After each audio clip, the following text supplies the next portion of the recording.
जंगल में एक समय की बात है जब वहां का राजा शेर अत्यंत क्रूर और स्वार्थी था।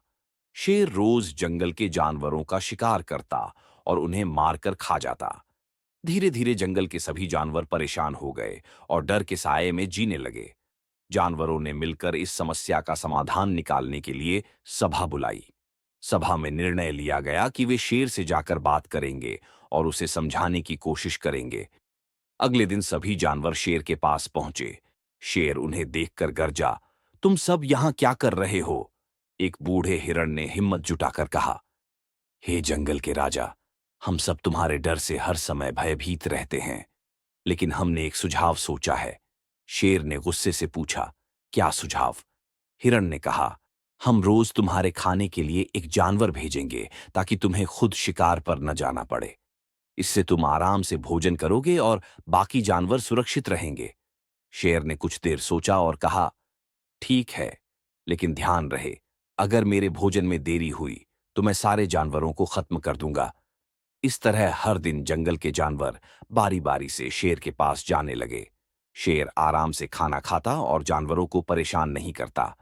कुछ दिनों बाद एक खरगोश की बारी आई। वह बहुत छोटा और कमजोर था, लेकिन वह बेहद चतुर था। उसने शेर को हराने की योजना बनाई। खरगोश जानबूझकर देर से शेर के पास पहुंचा। शेर गुस्से से गरजा, इतनी देर क्यों हुई? क्या तुम नहीं जानते कि मुझे भूख लगी है? खरगोश ने डरने का नाटक करते हुए कहा, महाराज, मैं समय पर ही आ रहा था, लेकिन रास्ते में एक और शेर ने मुझे रोक लिया। वह खुद को जंगल का राजा कह रहा था और मुझे खाने की धमकी दे रहा था। बड़ी मुश्किल से मैं उससे बचकर यहां आया हूं। शेर ने गुस्से से कहा, कौन है वह? इस जंगल में केवल मैं राजा हूं, मुझे उसे दिखाओ।